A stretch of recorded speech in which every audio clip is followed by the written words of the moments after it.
Recently, I played Still Wakes the Deep, a horror game made by the Chinese Room.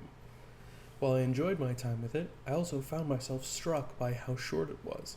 My playtime clocked in around 4 hours, and that was while doing plenty of hiding in the same place while desperately hoping that the grotesque creatures in my path wouldn't see me. The game's brevity is particularly noticeable given its rich atmosphere and intriguing premise. Set on an isolated oil rig in the North Sea, it builds tension effectively, making each creaky metal walkway and dimly lit corridor a potential source of terror. The sound design is particularly impressive, with the constant howl of the wind and the ominous groans of the rig's structure adding to the sense of unease. Not to mention the superb voice acting, which gives the impression of believable people in an unbelievable situation. You deal with the Jennies and I'll find the fault. What the fuck was that? I don't know, but the generators are that way. Well, I'm no fucking going in there. But just as you're fully immersed in this world, the credits roll, leaving you with the sense of unfulfilled potential. In fact, the story can be summarized like many of my Dwarf Fortress playthroughs. The Scottish have dug too deep, unearthed something great and terrible, and then everyone dies. Whilst the credits were rolling, I found myself with a feeling of disappointment, a resounding, "that's it?" But right after this, I catch myself, and I wonder where this feeling comes from. A common phrase I've heard while playing games is that people expect 1 hour of playtime for every $1 they spend.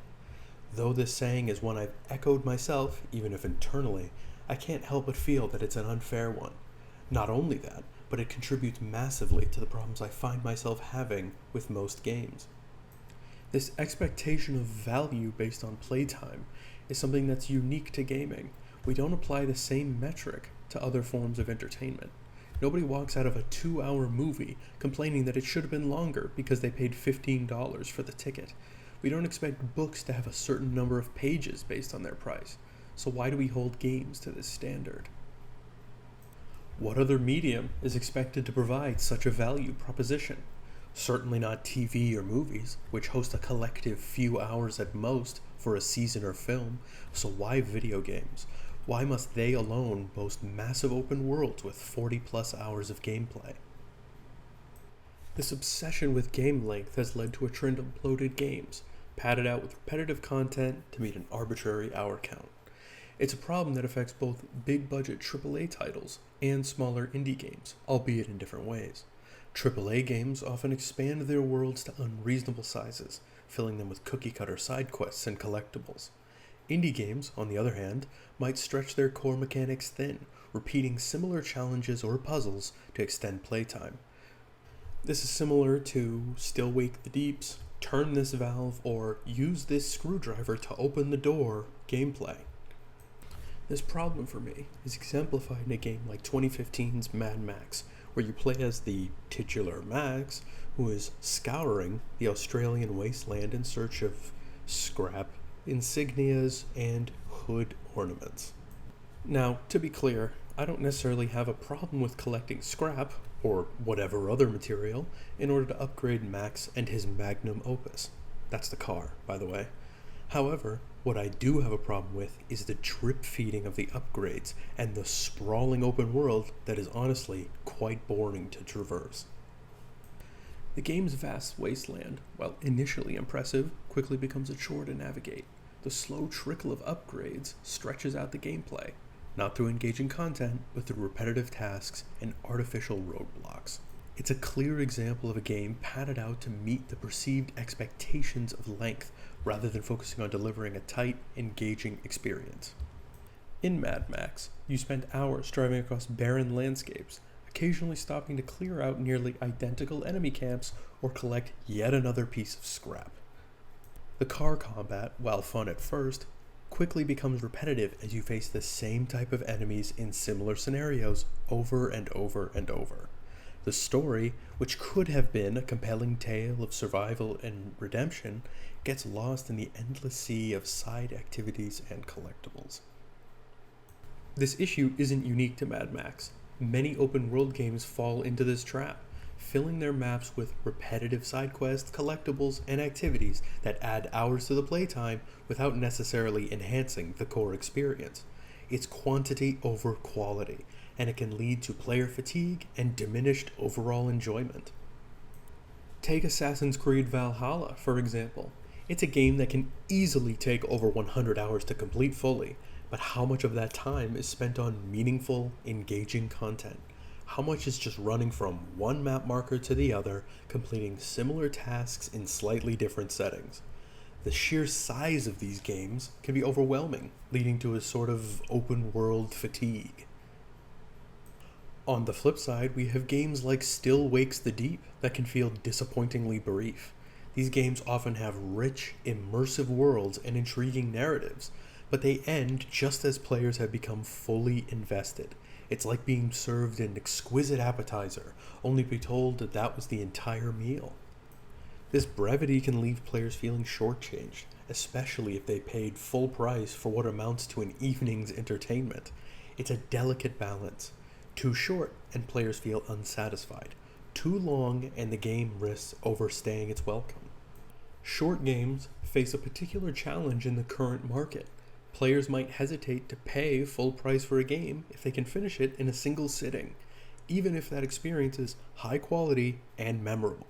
This can put pressure on developers, especially AAA studios, to artificially extend their game's length, potentially at the cost of pacing and overall quality. With these two extremes, an incredibly short Still Wakes the Deep and an overly long Mad Max, I want to try and find the happy medium. When I look at the games I've enjoyed the most, I come to titles like Prey 2017, the Wolfenstein games, and for a more recent example, Alan Wake 2. You'll notice that all of these games hover around the 12 to 20 hour mark, and I don't think that's just a coincidence. I personally believe that this is the ideal length of time for most video game campaigns, with only a few exceptions. Take Prey, for example.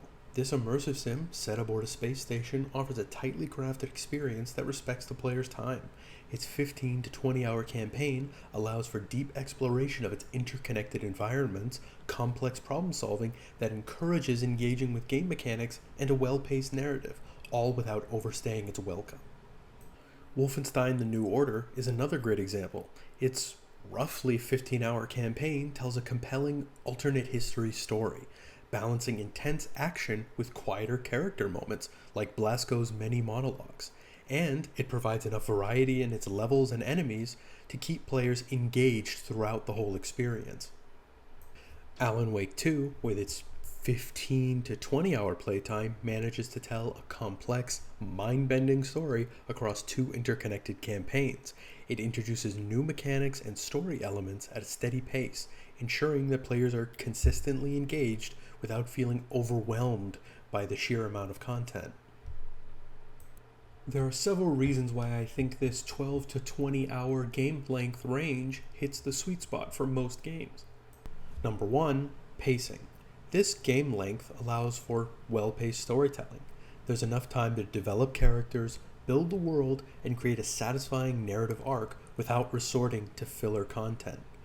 It gives developers the space to introduce and explore gameplay mechanics fully without having to stretch them thin over dozens of hours. Number 2, player engagement.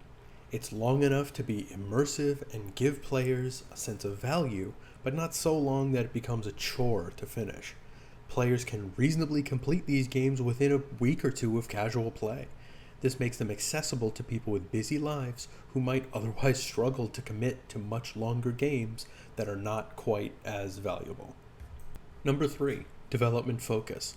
For developers, this length enables the creation of polished, focused experiences. Every part of this game can receive attention and refinement, rather than spreading resources thin over a massive world or padded storyline. This ideally results in fewer bugs, more consistent quality, and a more cohesive overall experience. Number 4, replayability. Games of this length are more often conducive to multiple playthroughs. Players might revisit them to try different strategies, uncover missed secrets, or simply re-experience a story they enjoyed. This is less likely with extremely long games, which can feel like too much of a time investment to replay. And number 5, the variety of experiences. In the time it takes to play one 100-hour epic, a player could experience 5 or 6 different 15 to 20-hour games, potentially exposing them to a wider range of stories, gameplay styles, and ideas. This variety can keep gaming fresh and exciting, allowing players to explore different genres and experiences more frequently. Of course, there are valid reasons why some games push for longer playtimes. Longer games can be seen as offering more value, as we've stated before, potentially justifying higher price points. They can also keep players engaged for longer periods, increasing the likelihood of microtransaction purchases or DLC. However, these games often require much larger budgets and much longer development times.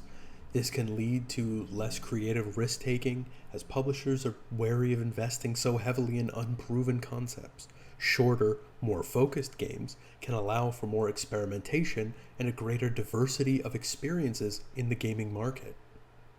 It's worth noting that the ideal length can vary depending on the type of game. A narrative-driven, linear, single-player experience might be perfect at 15 hours, while a sandbox-style game or an RPG, like Baldur's Gate 3, might justifiably extend to 50 hours or more. The key is that the length should serve the game's design and purpose, not arbitrary expectations of value. As we wrap up, I want to emphasize that there's no one-size-fits-all answer to game length. Personal preferences vary widely, and different genres and styles of games naturally lend themselves to different playtimes. However, I believe that for many single-player, story-driven games, the 12 to 20 hour range represents something of a Goldilocks zone. Not too long, not too short, but just right. This length provides enough time for meaningful storytelling and gameplay depth, without overstaying its welcome or padding out the experience with repetitive content. It respects both the player's time and the integrity of the game's design. Perhaps we should focus less on the hours per dollar metric and more on the quality of the experience itself. A shorter, more impactful game can often be more memorable and satisfying than a longer one that overstays its welcome. In the end, the best games are those that leave us wanting more, not because they're too short, but because the experience was so enjoyable that we're sad to see it end.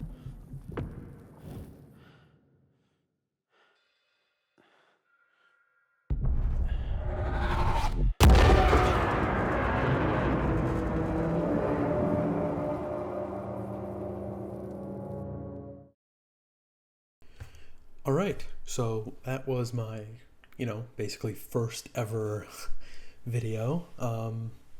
Hope you liked it. Hope the spoiler at the end there didn't upset you too much. This is basically my first time ever doing something like this. So, if anybody watches this, any feedback or anything you think I could improve on, or basically anything like that would be super helpful. So if you did watch, thanks. And if you hated it, be nice to me with your criticisms, please. I'm so very sensitive. All right. If you like this and you wanted me to do more, like and subscribe, or that sort of thing.